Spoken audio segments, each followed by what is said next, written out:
अब्बुल्लाह चिश्ती ने की थी। मोइनुद्दीन चिश्ती सिलसिले को लेकर आए थे। इसके प्रमुख संत थे बाबा फरीद, निजामुद्दीन औलिया, ख्वाजा मोइनुद्दीन चिश्ती। इसकी लोकप्रियता के प्रमुख कारण थे इस संप्रदाय के संत सांसारिकता का निर्वाह करते हुए ईश्वर प्राप्ति का प्रयास करते थे। ये संत अपने सिद्धांतों के प्रति पूर्ण निष्ठावान थे। ऐसे दो सूफी संतों के नाम बताइए जिन्होंने सुहरावर्दिया संप्रदाय के प्रचार प्रसार में महत्वपूर्ण योगदान दिया था। शेख हमीमुद्दीन नागौरी, शेख बहाउद्दीन जकारिया। कादरी संप्रदाय की स्थापना कब तथा किसने की? कादरी संप्रदाय की स्थापना 1078 ईस्वी के लगभग बगदाद के शेख अब्दुल कादिर जिलानी ने की थी।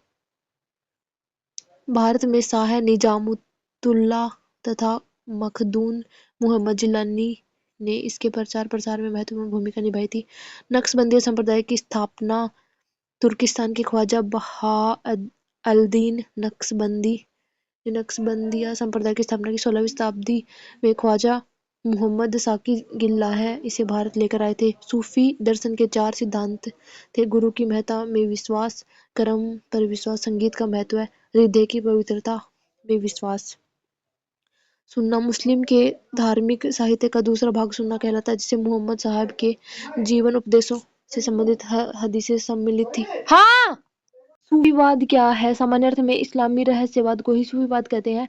अबुल हुसैन अल नूरी का कथन है कि संसार से घृणा तथा परमात्मा के प्रति प्रेम ही सूफीवाद है। उपनिषदों को और किस दूसरे नाम से जाना जाता है? उपनिषदों को वेदांग के नाम से जाना जाता है। कुल उपनिषद 108 हैं। प्रमुख हैं छांदोग्य उपनिषद, केनोपनिषद, कठोपनिषद, प्रश्नोपनिषद, मैत्रायणी उपनिषद, मांडुक्य, तैत्तिरीय, मुंडकोपनिषद। इसका शाब्दिक अर्थ है रहस्यमयी विद्या को जानने के लिए गुरु के समीप आसन लगाकर बैठना। उपनिषदों पर लिखे जाने वाले भाष्यकारों के नाम बताइए।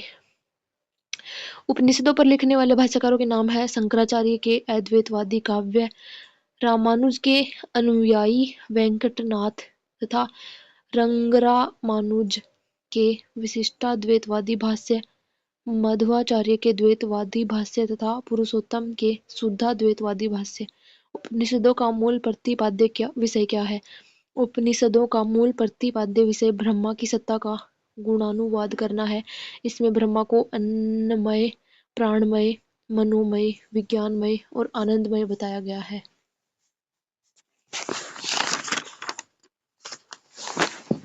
उपनिषदों में पराविद्या और अपराविद्या किसे कहा गया है? उपनिषदों में परब्रह्म संबंधी ज्ञान को पराविद्या तथा अपर ब्रह्म संबंधी ज्ञान को अपराविद्या के नाम से जाना जाता है। उपनिषदों में आत्मा का अवधारणा क्या है?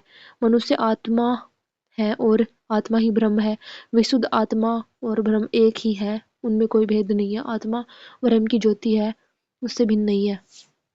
भगवत गीता का प्रमुख संदेश क्या है? भगवत गीता का प्रमुख संदेश है कि मनुष्य को निरंतर कर्म करते रहना चाहिए, उसे कर्म के फल पर ध्यान नहीं देना चाहिए। भगवत गीता में निष्काम कर्म करने का संदेश निहित है। गीता के उपदेशक कौन थे? गीता महाभारत एक अध्याय है, इसके उपदेशक श्री कृष्ण थे। उपदेश श्री कृष्ण द्वारा अर्जुन को दिए गए थे। गीता में किन किन योगों की विवेचना की गई है? कर्म योग, ज्ञान योग, भक्ति योग, इन तीनों का अपना अपना महत्व है। गीता से संबंधित 2 प्रमुख भाष्यकारों के नाम बताइए। शंकराचार्य, लोकमान्य, बाल गंगाधर तिलक। गीता में निष्काम कर्म से आशय यह है कि मानव का अधिकार कर्म करने में है, फल में नहीं। उसे फल की आकांक्षा से कर्म नहीं करने चाहिए, अर्थात प्राणी को कर्म का त्याग नहीं करना चाहिए, प्रत्युत कर्म के फल का त्याग करना चाहिए।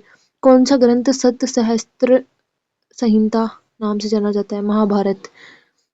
महाभारत का प्रारंभिक नाम क्या है? जय संहिता था। इसे भारत महाकाव्य के नाम से भी जाना जाता था। महाभारत के विकास की 3 अवस्थाएं मानी जाती हैं, जय भारत एवं महाभारत।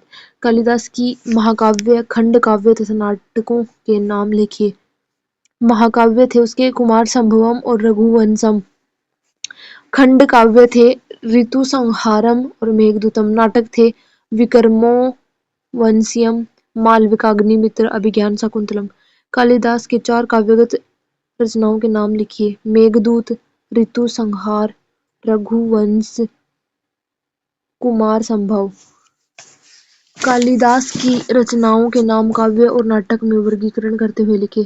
कालिदास द्वारा रचित काव्य ग्रंथ निम्नलिखित है। रघुवंश, मेघदूत, ऋतु संहार, कुमार संभव। कालिदास द्वारा रचित नाटक थे अभिज्ञान शाकुंतलम, मालविकाग्निमित्र, विक्रमोर्वशीय। कालिदास की कृतियों का नाम लिखिए। मालविकाग्निमित्र नाटक, विक्रमोर्वशीय नाटक, अभिज्ञान शाकुंतलम नाटक, मेघदूत खंड काव्य। रामायण की रचना महर्षि वाल्मीकि ने संस्कृत भाषा में की थी। चतुर्विंशति सहस्त्री रामायण को कहा जाता है। महाभारत की रचना वेदव्यास ने की थी। गीता महाभारत के भीष्म पर्व में आती है। भगवद गीता का दर्शन ज्ञान, भक्ति और कर्म का समन्वय मिलता है। इसमें अद्वैत, द्वैत व विशिष्टाद्वैत की सुंदर व्याख्या भी मिलती है। सुकुमार मार्ग का कवि कालिदास था। तुलसीदास लोकनायक क्यों कहे जाते हैं? क्योंकि वे समन्वयवादी, महान समाज सुधारक, भारतीय संस्कृति के प्रतिनिधि होने के कारण लोकनायक कहे जाते हैं। तुलसीदास किस सम्राट के समकालीन थे? अकबर के समकालीन थे। उनकी प्रमुख रचनाएं थी रामचरितमानस, विनय पत्रिका, कवितावली, गीतावली, दोहावली, कृष्ण गीतावली, रामाज्ञा प्रश्न, बरवे रामायण, वैराग्य संदीपनी, पार्वती मंगल, जानकी मंगल आदि। गोस्वामी तुलसीदास की किन्हीं चार रचनाओं के नाम बताइए। गोस्वामी तुलसीदास की चार रचनाएं थी रामचरितमानस, कवितावली, गीतावली, विनय पत्रिका। पुराण शब्द का शाब्दिक अर्थ प्राचीन। इसमें प्राचीन धर्म, इतिहास, आख्यान तथा विज्ञान संबंधी सामग्री है। इस रूप में पुराण ऐतिहासिक सामग्री के महत्वपूर्ण स्रोत है। पुराण के 5 भाग कौन से हैं? सर्ग, प्रतिसर्ग, वंश, मनवंतर, वंशानुचरित। वंशानुचरित पुराणों के 5 विषयों में से एक वंशानुचरित है। वंशानुचरित राजाओं की वंशावली व चरित्र से संबंधित है। इसमें सूर्य, चंद्र, अन्य वंश के राजाओं का वर्णन है। पुराणों का नाम बताइए। ब्रह्म पुराण, पद्म पुराण, विष्णु पुराण, शिव पुराण, भागवत पुराण, नारदीय पुराण, मार्कंड पुराण, अग्नि पुराण, भविष्य पुराण, ब्रह्मवेद पुराण, लिंग पुराण, वराह पुराण, स्कंद पुराण, वामन पुराण, कर्म पुराण, मत्स्य पुराण, गरुड़ पुराण, ब्रह्मांड पुराण। पुराणों की विषय वस्तु क्या है? सर्ग सृष्टि, प्रतिसर्ग प्रलय के पश्चात पुनः सृष्टि, वंश देवता व ऋषियों के वंश, मनवंतर अनेक मनु, वंशानुचरित राजवंश आदि। रविंद्रनाथ टैगोर एक कवि, एक महान लेखक, शिक्षा शास्त्री थे। उनको 1913 में गीतांजलि कृति पर नोबेल पुरस्कार से सम्मानित किया गया था। 1915 में सरकार ने उन्हें सर की उपाधि से विभूषित किया। वे देश भर में गुरुदेव के नाम से विख्यात हुए। उनके द्वारा स्थापित शांति निकेतन एवं विश्व भारती आज भी शिक्षा के विख्यात केंद्र है। गोरा करुणा ठकुरानी का हार राजर्षि रविंद्रनाथ टैगोर की प्रमुख उपन्यास है। गीतांजलि के रचयिता रविंद्रनाथ टैगोर हैं। रविंद्रनाथ टैगोर के 4 नाटक थे। चित्रांगदा, डाकघर, विसर्जन, चंडालिका। महाभारत के किन्हीं 4 पर्व थे? शांति पर्व, अनुशासन पर्व, सभा पर्व, वन पर्व। रविंद्रनाथ टैगोर को गीतांजलि पर नोबेल पुरस्कार मिला था। और रामायण के 5 कांड थे बालकांड, अयोध्या कांड, अरण्य कांड, किष्किंधा कांड, सुंदर कांड। रविंद्रनाथ टैगोर के 4 उपन्यास थे ठकुरानी का हार, गोरा, राजर्षि, आंख की किरकिरी। प्राचीन बौद्ध शिक्षा के किन्हीं 3 केंद्रों के नाम थे? तक्षशिला, नालंदा, विक्रमशिला। प्राचीन भारत के किन्हीं 2 प्रसिद्ध विश्वविद्यालय थे? नालंदा, तक्षशिला। नालंदा किस कारण प्रसिद्ध था? यह शिक्षा ज्ञान के क्षेत्र में बहुत प्रसिद्ध था। 10,000 विद्यार्थी शिक्षा प्राप्त करते थे। अनुलोम और प्रतिलोम विवाह को स्पष्ट कीजिए। जब उच्च वर्ण जाति के एक लड़के का विवाह उसे निम्न वर्ण की जाति की लड़की से होता है तो उसे अनुलोम विवाह कहा जाता है। जबकि प्रतिलोम विवाह के अंतर्गत उच्च जाति की लड़की अपने से निम्न जाति के लड़के से विवाह करती है। परिवार नामक संस्था की कोई 4 विशेषताएं लिखिए। सहवास और समागम संबंध परिवार विवाह का रूप है। सामान्य निवास, नामावली प्रणाली। संयुक्त परिवार की किन्हीं 4 विशेषताओं का मुखिया का प्रमुख स्थान, सम्मिलित संपत्ति व आय, सदस्यों का एक ही मकान में रहना, परिवार में सभी का खाना एक ही रसोईघर में बनना। संयुक्त परिवार की 2 अच्छाइयों बुराइयों के नाम। अच्छाइयाँ धर्म, संस्कृति, परंपराओं की रक्षा, सुरक्षा की भावना। बुराइयाँ व्यक्तित्व के विकास में बाधा, कार्य करने की क्षमता में गिरावट। पितृसत्तात्मक परिवार की प्रमुख विशेषताएं बताइए। इसमें सत्ता पुरुष के हाथ में होती है। परिवार के अधिकार पिता के पक्ष में के हाथों में होते हैं। वर्णाश्रम धर्म से क्या तात्पर्य है? वर्ण का आश्रम। इन 2 व्यवस्थाओं को संयुक्त रूप से वर्णाश्रम व्यवस्था कहते हैं। वर्ण व्यवस्था के अनुसार समाज के व्यवस्थित विकास के उद्देश्य से 4 वर्णों ब्राह्मण, क्षत्रिय, वैश्य एवं शूद्र के कर्तव्य निर्धारित थे, जिसे वर्ण धर्म कहा जाता था। वर्ण संकर कौन कहलाता है? 2 या 2 से अधिक जातियों अथवा वर्णों के मेल से उत्पन्न संतान को वर्ण संकर कहा जाता है। पुरुषार्थ क्या है? पुरुषार्थ मानव का वह आधार है जिसके अनुगमन से वह अपना जीवन जीता है। 4 पुरुषार्थ हैं: धर्म, अर्थ, काम, मोक्ष। ऋग्वेद कालीन वर्ण व्यवस्था किस पर आधारित थी? कर्म पर और श्रम पर आधारित थी। उत्तर वैदिक काल में वर्ण व्यवस्था के स्वरूप में क्या परिवर्तन आया? उत्तर वैदिक काल में वर्ण व्यवस्था का स्वरूप थोड़ा सा जटिल हो गया। अब वर्ण व्यवस्था जन्म पर आधारित हो गई और समाज में ब्राह्मणों का प्रभुत्व बढ़ गया। वैदिक कालीन समाज के 4 वर्ण थे: ब्राह्मण, क्षत्रिय, वैश्य और शूद्र। ऋग्वेद के पुरुष सूक्त में कौन से 4 वर्णों का उल्लेख किया गया है? ऋग्वेद के पुरुष सूक्त में ब्राह्मण, क्षत्रिय, वैश्य, शूद्र नामक 4 वर्णों का उल्लेख किया गया। वर्ण व्यवस्था की किन्हीं 2 विशेषताओं का उल्लेख कीजिए। वर्ण व्यवस्था में व्यवसायों के चुनाव में असुविधा नहीं होती। यह व्यवस्था आध्यात्मिकता के से ओतप्रोत है। जाति प्रथा की कोई 2 विशेषताओं का उल्लेख कीजिए। यह जन्म पर आधारित होती है। वैवाहिक संबंध अपनी ही जाति में किए जाते हैं। जाति प्रथा की उत्पत्ति के कोई 2 सिद्धांतों के नाम लिखिए। ईश्वरीय रचना का सिद्धांत, धार्मिक सिद्धांत। जाति प्रथा के कोई 2 गुण बताइए। जाति प्रथा ने व्यावसायिक दक्षता को प्रोत्साहन दिया। जाति व्यवस्था में अंतर विवाह किए जाते हैं जिससे रक्त की शुद्धता बनी रहती है। चारों आश्रमों का प्राचीनतम उल्लेख कौन से ग्रंथ में मिलता है? चारों आश्रमों का प्राचीनतम उल्लेख जाबाल उपनिषद में मिलता है। आश्रम से क्या आशय है? आश्रम शब्द संस्कृत की श्रम धातु से बना है जिसका अर्थ है परिश्रम, प्रयास करना। डॉक्टर प्रभु के अनुसार आश्रम व्यवस्था जीवन के अंतिम लक्ष्य मोक्ष की प्राप्ति के लिए मनुष्य द्वारा की जाने वाली यात्रा के बीच का विश्राम स्थल है। आश्रम व्यवस्था का उद्भव किस काल में हुआ? उत्तर वैदिक काल में। चतुर्वर्ग से क्या आशय है? धर्म, अर्थ, काम, मोक्ष। मनुष्य के 4 पुरुषार्थ माने गए हैं जिन्हें शास्त्रकारों ने चतुर्वर्ग कहा है। 4 आश्रम कौन से? ब्रह्मचर्य आश्रम, गृहस्थ आश्रम, वानप्रस्थ आश्रम, संन्यास आश्रम।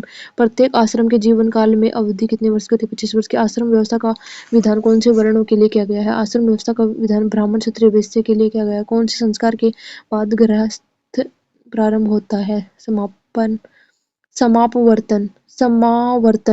समावर्तन। गृहस्थाश्रम के बाद मनुष्य कौन से आश्रम में प्रवेश करता है? गृहस्थ के बाद मनुष्य वानप्रस्थ आश्रम में प्रवेश करता है। 75 वर्ष की आयु के बाद शेष जीवन किस आश्रम का होता है? संन्यास आश्रम का होता है। संस्कार से क्या तात्पर्य? संस्कार वह सामाजिक धार्मिक क्रियाविधि है जिससे मनुष्य के शारीरिक, बौद्धिक, चारित्रिक, सांस्कृतिक विकास का मार्ग प्रशस्त होता है। विशेष रूप से संस्कार कौन से वर्णों के लिए थे? संस्कार विशेषतः द्विज वर्णों के लिए ही थे। उपनयन संस्कार से क्या आशय? उपनयन संस्कार से स्वाध्याय अथवा वेद अध्ययन से होता है। इस संस्कार के द्वारा बालक को शिक्षा के लिए गुरु के पास ले जाया जाता था। बच्चे का सबसे पहला बाल मुंडन कराना कौन सा संस्कार कहलाता है? बच्चे का सबसे पहला बाल मुंडन कराना चूड़ाकर्म संस्कार कहलाता है। समावर्तन संस्कार से आप क्या समझते हैं? समावर्तन संस्कार में ब्रह्मचारी अध्ययन समाप्ति के बाद अपने आचार्य को गुरु दक्षिणा देकर आशीर्वाद प्राप्त करता था। इसके बाद वह गुरुकुल से अपने घर लौट आता था। उपनयन संस्कार का उद्देश्य क्या है? उपनयन संस्कार का उद्देश्य शिष्य का गुरु के यहाँ अनुशासनपूर्ण जीवन जीकर शिक्षा प्राप्त करना तथा गुरु योग्य नागरिक बनना है जिससे वह अपने अधिकारों तथा कर्तव्यों की भलीभांति समझे। आश्रम शब्द का आशय स्पष्ट कीजिए। मानव जीवन की आयु लगभग 100 वर्ष मानी गई है तथा इस 100 वर्ष के समय का 4 प्रमुख आश्रम ब्रह्मचर्य, गृहस्थ, वानप्रस्थ, संन्यास में बराबर विभाजन किया गया ताकि मनुष्य एक निश्चित योजना अनुसार जीवन व्यतीत कर सके। 4 पुरुषार्थ धर्म, अर्थ, काम, मोक्ष। इनमें से अर्थ तथा काम इस लोक से संबंधित पुरुषार्थ हैं जबकि धर्म, मोक्ष परलोक से संबंधित पुरुषार्थ हैं। ब्रह्मचर्य आश्रम में प्रवेश हेतु कोई 2 आवश्यक संस्कार लिखिए। ब्रह्मचर्य आश्रम में प्रवेश हेतु उपनयन संस्कार, जनेऊ धारण करना किया जाता है।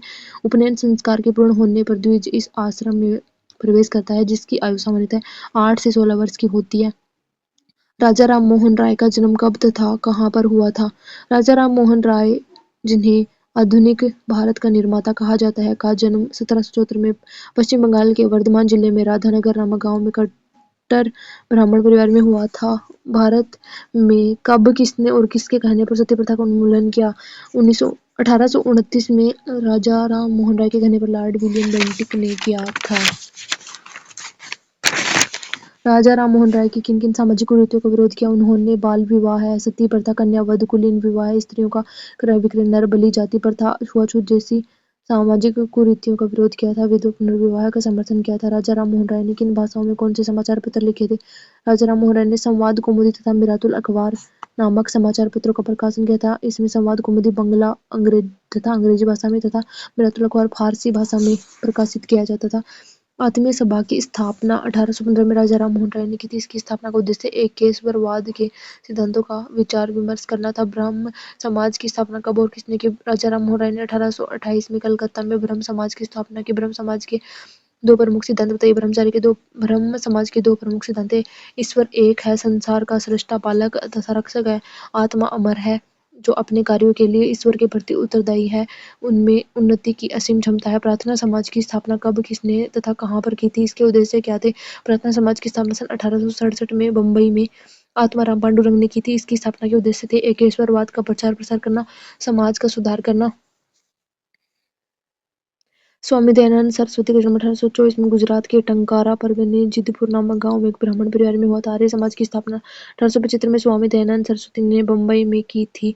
महात्मा मुंशी राम स्वामी दयानंद की मृत्यु के बाद आर्य समाजियों में कुछ विषयों पर मतभेद हो जाने के कारण 1892 में इसमें दो दल बन गए। इन दो दलों में से एक दल के नेता लाला हंसराज थे, जो पाश्चात्य शिक्षा के समर्थक थे, तथा दूसरे दल के नेता महात्मा मुंशी राम थे, जो भारत की प्राचीन शिक्षा पद्धति को पुनः प्रचलित करना चाहते थे। अतः उन्होंने गुरुकुल संस्थाएं स्थापित की। वेदों की ओर वापस लौटो का नारा स्वामी दयानंद सरस्वती ने दिया था। आर्य समाज के सिद्धांत थे, प्रत्येक कार्य को सत्य व असत्य पर विचार करके करना चाहिए। अविद्या का नाश करके विद्या का प्रचार प्रसार करना चाहिए। अमेरिका के शिकागो में स्वामी विवेकानंद ने 1893 में विश्व धर्म सम्मेलन में भाषण दिया था। सन 1893 में विश्व धर्म सम्मेलन में स्वामी विवेकानंद ने हिंदू धर्म व संस्कृति का झंडा लहराया था। यदि आप भारत को समझना चाहते हैं तो विवेकानंद का अध्ययन कीजिए। उनमें सब कुछ सकारात्मक है, नकारात्मक कुछ भी नहीं है। स्वामी विवेकानंद के संबंध में यह कथन रोम्या रोला ने कहा था। रामकृष्ण मिशन की स्थापना 1897 में स्वामी विवेकानंद ने कोलकाता में की थी। वेदांत सोसाइटी की स्थापना 1867 में विवेकानंद ने न्यूयॉर्क में की थी। यंग बंगाल आंदोलन क्या था? हेनरी विवियन देरिजियो कौन था?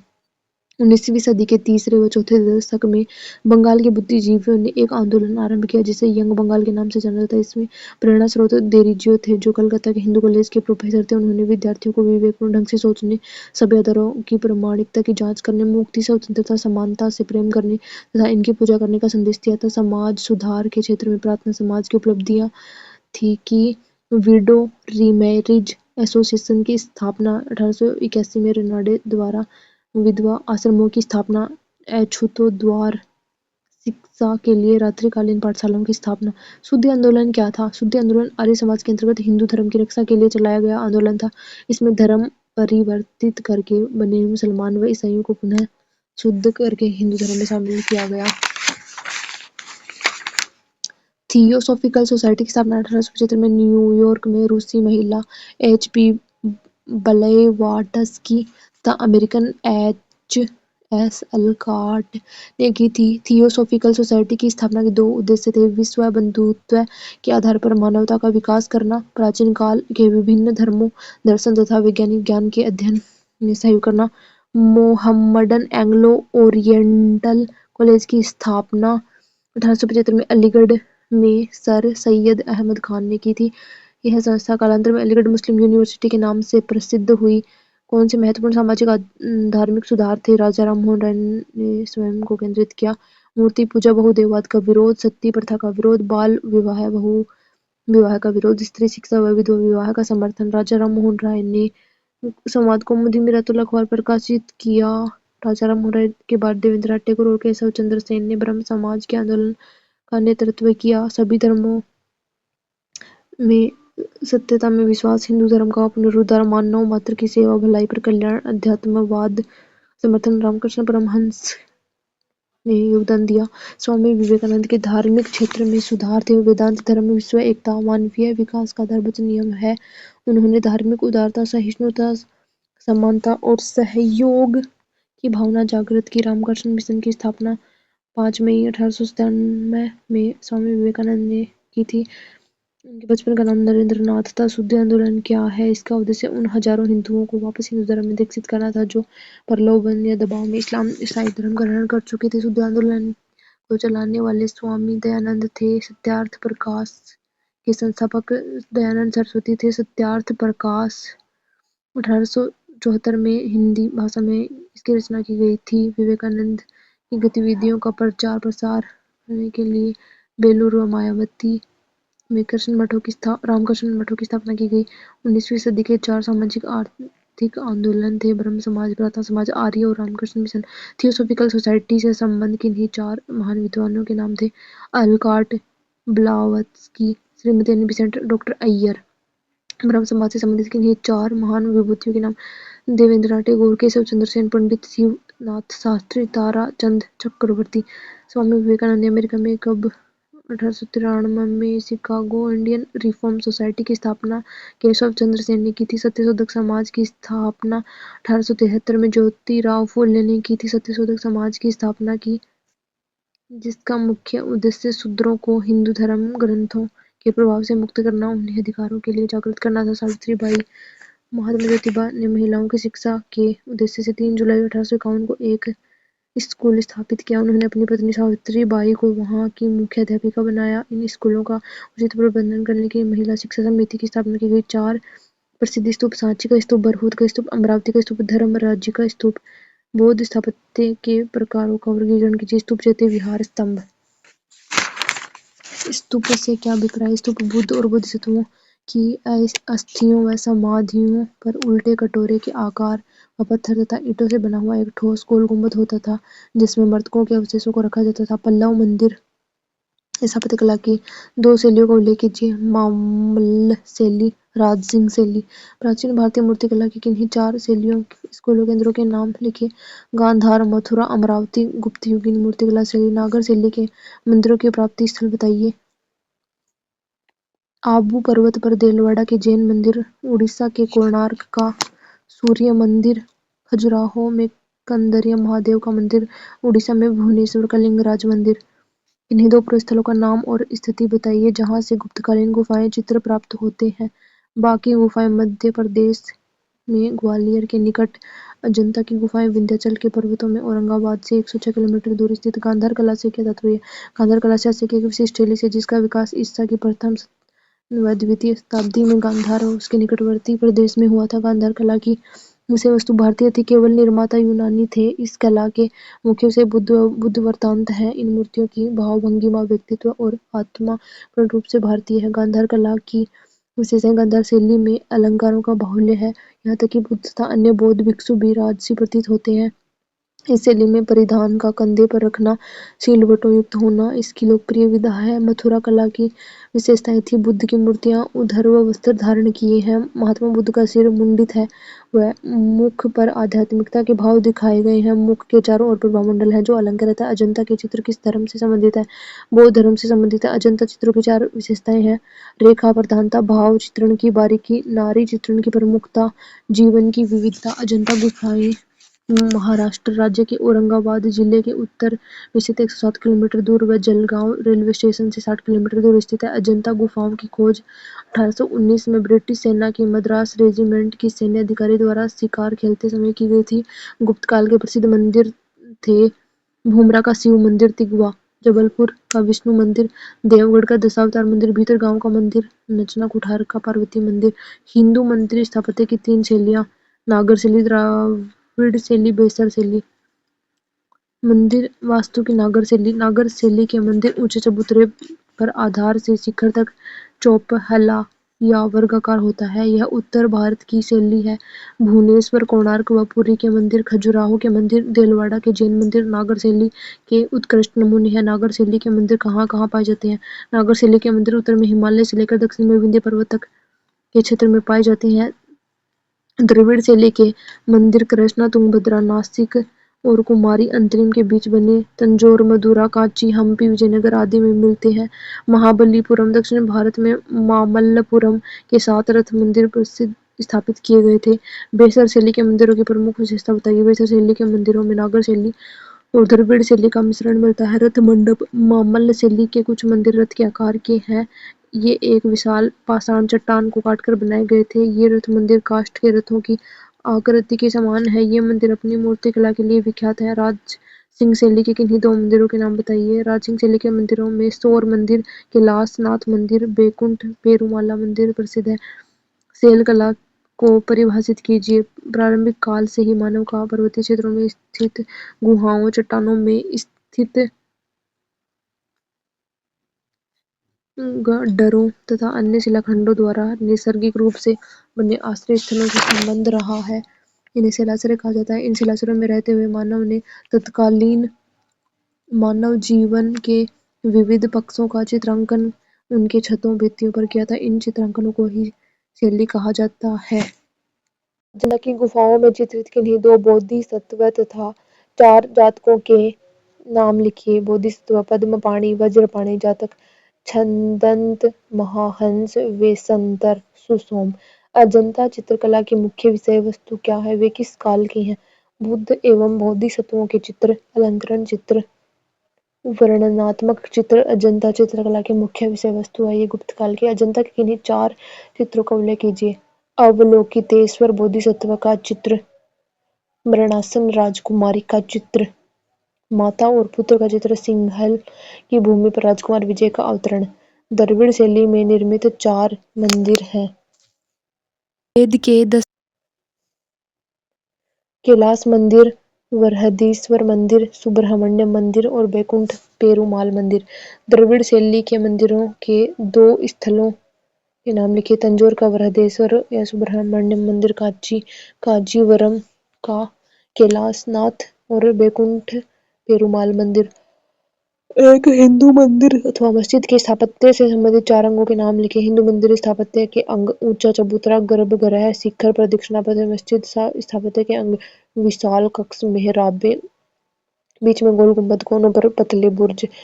भारतीय कला की 4 प्रमुख विशेषताएं बताइए। भारतीय कला की 4 प्रमुख विशेषताएं: ग्रहणशीलता, सामाजिकता की भावना, परंपरागतता तथा प्रतीकात्मकता। विमल बसही तथा लून बसही क्या है? देलवाड़ा आबू में विमल बसही तथा लून बसही जैनियों के विश्व प्रसिद्ध मंदिर हैं जो अपने अलंकरण में बेजोड़ हैं, जिन्हें क्रमशः विमल शाह और तेजपाल द्वारा बनवाया गया था। खजुराहो के 2 प्रसिद्ध मंदिर बताइए। यह कहाँ पर स्थित है? खजुराहो के मंदिर मध्य प्रदेश में छतरपुर के निकट है। कंदरिया महादेव का मंदिर, विश्वनाथ मंदिर। कंदरिया महादेव मंदिर कहाँ है? मध्य प्रदेश के खजुराहो में। उड़ीसा के 2 प्रसिद्ध मंदिर के नाम बताइए। कोणार्क का सूर्य मंदिर, भुवनेश्वर का लिंगराज मंदिर। कोणार्क के सूर्य मंदिर को ब्लैक पगोडा भी कहा जाता है। चोल मंदिरों की प्रमुख विशेषता गुण लिखिए। मंदिर का विशाल विमान या ऊंचाई, मंदिर के बीच में बड़ा आंगन, मंदिर का प्रवेश द्वार, गोपुरम। चोलकालीन 2 प्रसिद्ध मंदिर कौन से थे? गंगकोंड चोलपुरम के मंदिर, तिरुनेलवेली में बना शिव मंदिर। अकबर कालीन प्रमुख इमारतों के नाम लिखिए। दिल्ली का हुमायूं का मकबरा, आगरा का लाल किला, बुलंद दरवाजा, फतेहपुर सीकरी की इमारतों में दीवाने खास, दीवाने आम, पंचमहल, मरियम का महल, जोधाबाई और बीरबल का महल। फतेहपुर सीकरी की प्रमुख इमारतों के नाम बताइए। फतेहपुर सीकरी की इमारतों में दीवाने आम, दीवाने खास, पंचमहल, तुर्की सुल्तानों का महल, जोधाबाई का महल, बीरबल का महल। जामा मस्जिद, शेख सलीम चिश्ती का मकबरा, बुलंद दरवाजा प्रसिद्ध है। आर्यभट्ट का जन्म कब और किस स्थान पर हुआ? आर्यभट्ट का जन्म 476 ईस्वी में कुसुमपुरा पटना में हुआ। आर्यभट्ट की रचना गीतिकापाद, गणितपाद, कालक्रियापाद, गोलपाद। भारत के प्रथम बीजगणितज्ञ कौन थे? उनकी रचना का नाम आर्यभट्ट थे। आर्यभट्टियम रचना है। आर्यभट्ट द्वारा प्रतिपादित 2 सिद्धांत थे। पृथ्वी गोल है, वह अपनी धुरी पर घूमती है। दशमलव पद्धति का ज्ञान। आर्यभट्टीय नामक पुस्तक की रचना किसने की थी? आर्यभट्ट ने। आर्यभट्ट के गणितज्ञ किससे संबंधित है? आर्यभट्ट के गणितज्ञ नामक खंड के अंकगणित, बीजगणित, रेखागणित के सिद्धांतों का प्रतिपादन किया गया है। वराहमिहिर की पंच सिद्धांतिका के 5 सिद्धांत लिखे। पितामह वशिष्ठ, रोमक, पोलिस, सूर्य। वराहमिहिर की 4 रचनाओं के नाम। पंच सिद्धांतिका, बृहज्जातक, बृहयात्रा, बृहत्संहिता। पंच सिद्धांतिका का संबंध किससे है? पंच सिद्धांतिका क्या है? वराहमिहिर रचित पंच सिद्धांतिका 3 खंडों में विभाजित है। प्रथम खंड में खगोल विद्या तथा शेष खंडों में ज्योतिष विज्ञान से संबंधित सिद्धांतों का विवेचन किया गया है। वराहमिहिर ने ज्योतिष शास्त्र को कितनी शाखाओं में विभाजित किया था? ज्योतिष, होरा और संहिता। चरक ने चरक संहिता की रचना की थी। चरक ने मानव को उसकी शारीरिक रचना का ज्ञान दिया। चरक द्वारा चिकित्सा शास्त्र के मौलिक तथ्यों तथा सिद्धांतों का विवेचन किया गया। आयुर्वेद चिकित्सा के मूल ग्रंथ है। चरक संहिता 8 स्थानों में विभक्त है। सूत्र स्थान निदान स्थान, विमान स्थान, शरीर स्थान, इंद्रिय स्थान, चिकित्सा स्थान, कल्प स्थान, सिद्धि स्थान। चरक संहिता में आयुर्वेद का प्रवर्तक किसे बताया गया है? इसकी रचना किसने की? चरक संहिता में आयुर्वेद का प्रवर्तक ब्रह्मा को बताया गया है। चरक संहिता की रचना चरक द्वारा की गई थी। विश्व के प्रथम शल्य चिकित्सक सुश्रुत प्रथम शल्य चिकित्सक माना जाता है। सुश्रुत संहिता उनका प्रसिद्ध ग्रंथ है। सुश्रुत संहिता की प्रमुख विशेषताएं बताइए। इसमें मुर्दों तथा पुतलों की चीर-फाड़ का व्यवहारिक ज्ञान मिलता है। इसमें शल्य चिकित्सा से आंख के मोतिया बिंद के ऑपरेशन का उल्लेख मिलता है। चिकित्सा शास्त्र के सुश्रुत संहिता से प्राचीन भारत में अंग प्रत्यारोपण के बारे में जानकारी मिलती है।